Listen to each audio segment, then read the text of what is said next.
नमस्कार। आज देश की तमाम फटाफट खबरों में आपका स्वागत है। खबरों के लिए आपसे निवेदन कि आप हमारे चैनल को सब्सक्राइब करें। तो बढ़ते हैं खबरों की ओर। कांग्रेस की भारत जोड़ो यात्रा का आज चौथा दिन है। यात्रा की शुरुआत कन्याकुमारी के मुलगुमुडु से सुबह 7 बजे से हुई। इसके बाद यात्रा का पहला विश्राम सुबह 10 बजे नॉर्थडम में नेस्मनी मेमोरियल क्रिश्चियन कॉलेज में हुआ। इसके बाद यात्रा शाम 4 बजे से शुरू होगी। इसके बाद शाम 7 बजे तिरुवनंतपुरम के चेरुवरकोणम में सैमुअल स्कूल में विश्राम करेगी।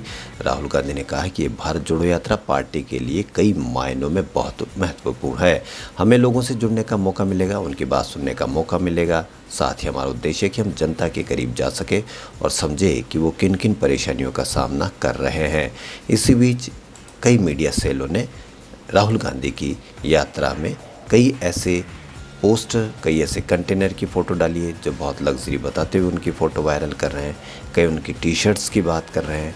इस तरह से टी शर्ट्स की बात करके, इस तरह से कंटेनर की बात करके यह एक तरह से क्या साबित करना चाह रहे हैं, ये बात आज नहीं कल पता चलेगी। किंग्स चार्ल्स तृतीय को शनिवार को एक्सेशन काउंसिल के एक ऐतिहासिक समारोह में ब्रिटेन का नया महाराज घोषित किया गया। समारोह का पहली बार टेलीविजन पर प्रसारण किया गया। उनकी मां और महारानी एलिजाबेथ द्वितीय का बृहस्पतिवार को निधन हो जाने के बाद 73 वर्षीय पूर्व प्रिंस ऑफ वेल्स की ताजपोशी की गई है। शनिवार का समारोह लंदन के सेंट जेम्स पैलेस में ताजपोशी की औपचारिक घोषणा करने और उनके शपथ ग्रहण के लिए आयोजित किया गया। इस दौरान राजा चार्ल्स तृतीय ने अपनी मां महारानी एलिजाबेथ के निधन पर कहा, पूरी दुनिया मेरे साथ उस अपूर्णीय क्षति के लिए सहानुभूति रखती है जिसे हम सभी ने झेला है। मेरी मां ने आजीवन प्रेम और निस्वार्थ सेवा का उदाहरण प्रस्तुत किया। मेरी मां का शासनकाल समर्पण और निष्ठा में बेमिसाल था। कांग्रेस की भारत जोड़ो यात्रा के दौरान पार्टी नेता सह सांसद राहुल गांधी द्वारा ब्रिटिश ब्रांड बर्बरी की 41,000 से अधिक की टी शर्ट पहनने पर विवाद जारी है। वहीं टीएमसी सांसद महुआ मोइत्रा ने पलटवार करते हुए बीजेपी को हद में रहने की हिदायत दी है। उन्होंने ट्वीट कर कहा कि बीजेपी को सलाह है कि वो विपक्ष के निजी कपड़े और सामानों पर टिप्पणी न करे। याद रखें कि अगर हम घड़ी, कलम, जूते, अंगूठे और कपड़ों पर टिप्पणी करना शुरू कर देंगे तो आपको उस दिन पर पछतावा होगा जब आपने ये खेल शुरू किया। दिल्ली के मुख्यमंत्री और आम आदमी पार्टी के संयोजक अरविंद केजरीवाल ने कहा कि देश में जहां भी उनकी पार्टी की सरकार बनेगी वहां कच्चे कर्मचारियों को पक्का करने का काम करेंगे।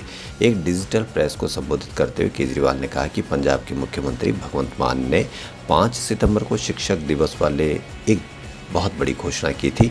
यह घोषणा न केवल पंजाब के लिए बल्कि पूरे देश के लिए और अर्थव्यवस्था के लिए बहुत महत्वपूर्ण है। केजरीवाल ने कहा कि पहली बार पूरे देश में किसी सरकार ने 8,736 टीचर्स को पक्का किया।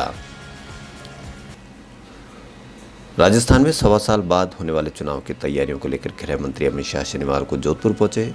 ओबीसी मोर्चा की कार्य समिति की बैठक में हिस्सा लेने के बाद वे रावणा के चबूतरे में हो रहे बूथ सम्मेलन में पहुंचे। यहां उनके राजस्थानी परंपरा से स्वागत किया गया। यहां उन्होंने जोधपुर संभाग से आए बूथ अध्यक्षों को संबोधित किया। शाह बोले, राहुल बाबा भारत जोड़ो यात्रा पर निकले हैं, विदेशी जर्सी पहनकर भारत जोड़ने निकले हैं।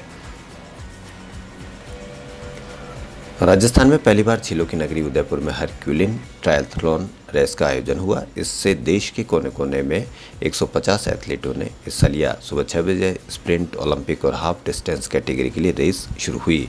इसमें सबसे पहले एथलीट ने अपनी अपनी कैटेगरी के हिसाब से फतेह सागर झील में तैराकी की। तैराकी के तुरंत बाद बिना एक पल भी गंवाए पानी से बाहर आकर साइकिलिंग करना शुरू कर दिया। रणबीर कपूर की फिल्म ब्रह्मास्त्र ने बॉक्स ऑफिस पर पहले दिन कमाई के कई रिकॉर्ड तोड़ दिए।